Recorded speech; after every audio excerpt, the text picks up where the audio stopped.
بسم اللہ الرحمن الرحیم. جنگ کا اعلان کیا. اس کو جنگ کو کہا جاتا ہے نہروان. اور مولا کے چاہنے والے تھے حضرت عبداللہ ابن خباب ابن ارت. میں نے کسی مقام پہ بیان کیا تھا, یہاں نہیں پڑھا کبھی بھی, بلکہ زیارات پہ ہی پڑھا.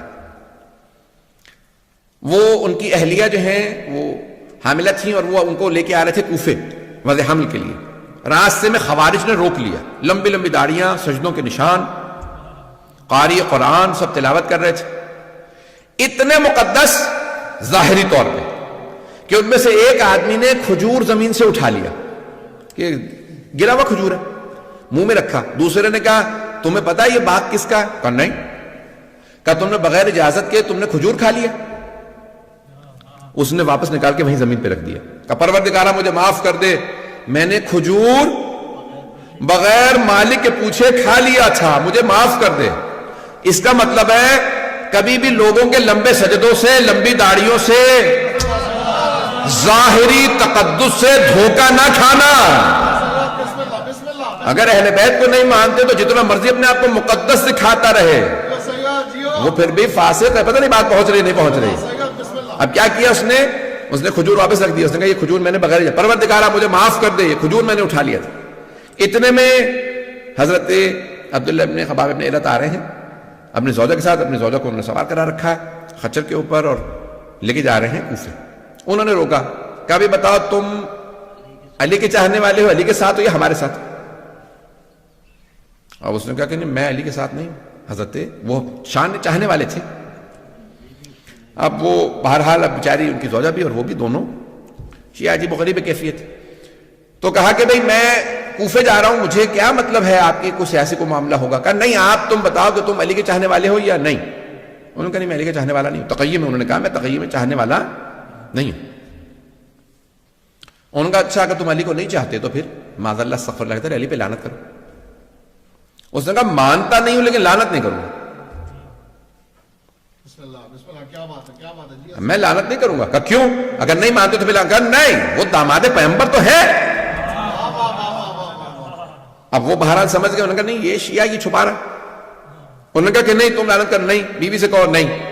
انہوں نے کہا ٹھیک ہے ان کو قتل کر دو. انہوں نے ان کا سر کاٹا اور زمین پہ رکھا. پھر ان کی اہلیہ سے کہا. انہوں نے کہا نہیں میں بھی ماننے والی نہیں. انہوں نے ان کو مارا, پھر ان کا شکم چاک کیا اور بچے کو نکالا, بچے کا گلا کاٹا اور ان کے باپ کے ساتھ رکھا. کہا کیوں؟ کہا کہ یہ شیعہ ہیں. عزیزان گرامی, یہ آپ یہ آج نہ سوچیں, بہت سے ہمارے اپنے شیعہ کہنے لگ گئے تھے شاید کربلا میں اور ائمہ علیہ السلام پہ اتنے مظالم نہ ہوئے ہوں, اتنے مصائب نہ ہوئے ہوں. جب آج لوگوں نے داعش کو دیکھا تو پھر مانا ہاں اتنے مظالم ہوئے ہوں. پتہ نہیں بات پہنچ رہی یا نہیں پہنچ رہی. عزیزان گرامی, انہوں نے اتنا مولا علی علیہ السلام نے ان کا ذکر کیا. پھر حضرت کمیل کی جہاں پہ قبر ہے آج, وہاں پہ ان کو دفنایا گیا لا کے. عزیزان گرامی, یہ تھا وہ طبقہ جو مولا کے خلاف کہہ رہا تھا ہم جہاد کرنے جا رہے ہیں کیونکہ معاذ اللہ استغفر اللہ رب العزت, جسے رسول خدا فرما کے جا رہے ہیں یہ کل ایمان ہے, وہ کہہ رہے ہیں یہ کافر ہوگا معاذ اللہ. یہ بتانا کیوں ضروری ہے؟ تاکہ آپ لوگ اویئر رہیں کہ تاریخ اتنی تلخ ہے, اور آپ کو پتا ہو کہ ہم اگر کسی پہ تبرہ کر رہے ہیں یا ہمارے بہت سے برادر ہیں سن رہے ہیں تو وہ پوچھتے ہیں کہ نہیں کیوں آج اب گزر گیا معاملہ. تلک امۃ قد خلت. ایک صاحب نے مجھے آیت بھی سنائی. انہوں نے کہا میں حافظ قرآن ہوں مولانا, میں آپ کو بہت زیادہ شوق سے سنتا ہوں. تو انہوں نے مجھے آیت سنائی, بیچارے نے بڑی محبت میں سنائی. میں بھی سن رہے ہوں گے, ابھی بھی سن رہے ہوں گے, میں یعنی مجھے ان سے کوئی دشمنی نہیں ہے. تو ان کا آیت ہے تلک امۃ قد خلت لہا ما کسبت ولکم ما کسبتم. وہ ایک امت تھی, وہ خلق کی گئی, ان کا حساب ان کے ساتھ, آپ کا حساب آپ کے ساتھ. ان کو بھلا دیں. ایسے معاملات کو بھلایا نہیں جا سکتا. جو اہل بیت پہ سمجھوتا کر لے, کمپرومائز کر لے, یقین مانیے اس کا ایمان ضائع ہو گیا. عزیزان گرامی, ہم کمپرومائز نہیں کر سکتے اہل بیت کے دشمنوں پہ, نہ اہل بیت علیہ السلام. ہمارا کوئی کمپرومائز نہیں. میں انشاءاللہ فضائل کر پیش کروں گا, لیکن آج سن لیجیے چند جملے. اب کیا ہوا, لشکر آ گیا نہروان کے مقام پہ, بہت بڑا لشکر, 10,000 سے اوپر کا لشکر. مولا نے کہا کہ ان کے 10 افراد بھی نہیں بچیں گے اور میرے 10 افراد بھی شہید نہیں ہوں گے. اور حضرت جندب مولا کے چاہنے والوں میں ہیں, عاشقوں میں سے. تو مولا فجر کے بعد ہیں باہر نکلے اپنے خیمے سے. تو مولا نے کہا جندب کہاں؟ کہا مولا آپ کے دشمن بہت زیادہ ہے. کہا نہیں جندب رک جاؤ, مجھے تمہاری حفاظت کی ضرورت نہیں ہے, میں ہوتا تو میں حضرت جندب کی خدمت میں عرض کرتا یہ مولائے کائنات ہے، یہ مشکل کشا ہے. اب بہرحال عزیزان گرامی مولا کچھ فاصلے سے واپس آئے. اس کے بعد کہا کہ جندب کیا دیکھ رہے ہو؟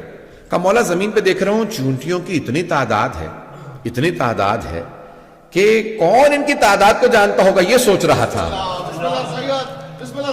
کہ مولا ان کی تعداد کو کون جانتا ہوگا اتنی کام. جندب تمہارے مولانا صرف یہ کہ ان کی تعداد کو جانتے ہیں، میں یہ بھی بتا سکتا ہوں ان میں نر کتنے ہیں، مادہ کتنی ہے.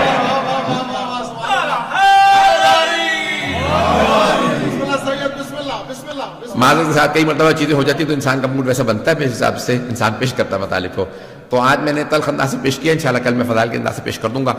عزیزان گرامی مولا کائنات کی پھر ایک مرتبہ جنگ شروع ہوئی اور مولا نے بتایا کہ کتنے لوگ آ رہے ہیں، اور جناب جندب کو کہا کہ جندب یہ جو پہاڑ دیکھ رہے ہو سامنے، اس کے پیچھے ایک لشکر آ رہا ہے، وہ بھی آئیں گے، حملہ کریں گے. وہی خوارج ہیں، وہی نہروان کے اس مقام پہ آئیں گے، مجھ سے بھی مقابلہ کریں گے، اور ان میں سے 7 افراد فرار کریں گے، 3 افراد کے ساتھ بھاگ جائیں گے. انہی میں سے فرار کرنے والوں میں سے ایک کا نام تھا عبد الرحمن ابن ملجم، جس کو یعنی ہمارے ہاں کہا جاتا ہے کہ جس قدر یعنی سب سے شقی القلب کہا ہے رسول خدا نے اس آدمی کے لیے کہ کربلا میں بھی آنے والوں سے زیادہ پتھر دل انسان یہ ہے، شمر سے زیادہ ملعون ابن ملجم. اور کہا جاتا ہے کہ اس کا نام لے کر کے جتنی ہو سکے لعنت کرنا اس کا بے انتہا ثواب. تو عبد الرحمن ابن ملجم، میں اس کی بھی تھوڑا سا تاریخ پڑھنا چاہ رہا تھا لیکن اب شاید آج پیش نہ کروں. مجھے اندازہ ہے کہ بہت سی باتیں میں نے تل کہیں اور میں کہوں گا آئندہ بھی 3 مجالس کے اندر.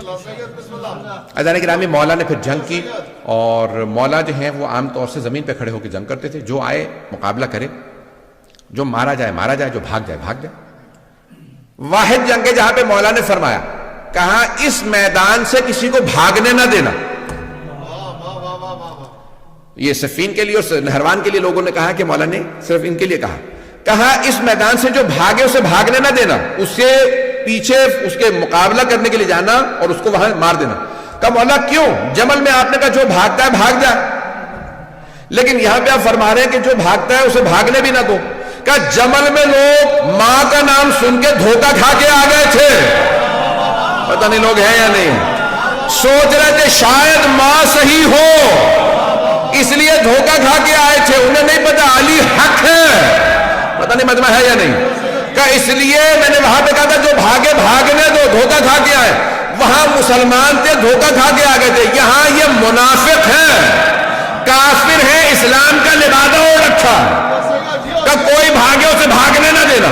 مولا نے ایک مرتبہ ذوالفقار کھینچی، اللہ اکبر کی صدا دی، گھوڑے کو ایڑ لگائی. مولا صفوں سے اپنے گھوڑے کو دوڑاتے رہتے تھے، جہاں سے گزرتے تھے سر ہی سر نظر آتے تھے. کسی نے سوال کیا یا علی تلوار چل نہیں رہی، سر پہ سر گر رہے ہیں؟ میں اپنے انداز سے جواب دے رہا ہوں، مولا کہیں گے میں ذوالفقار کو روک رہا ہوں، رک نہیں رہی ہے.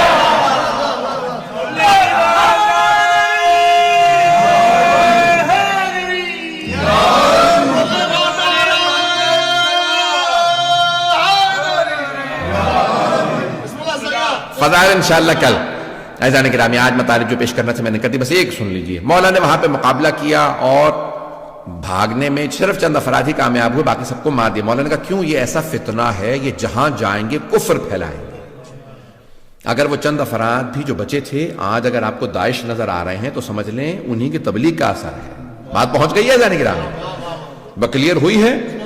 یہ جو بھی اہل بیت کے خلاف خروج کرتا ہے چاہے کسی دور میں کرے، وہ کہتا ہے میں جا کے جنت البقیع ڈھاؤں گا، میں سامرہ پہ حملہ کروں گا، یہ جو بھی ہے اس کا مطلب ہے یہ خارجی ہے، یہ خروج کر رہا ہے امام کے خلاف. اور خوارج ہمارے تمام علماء نے کہا کہ وہ نجس ہیں، عین نجس، اخبث و انجس ہیں، نجس جانوروں سے بھی زیادہ. اس سے زیادہ کھل کے تو نہیں پڑھ سکتا ممبر سے.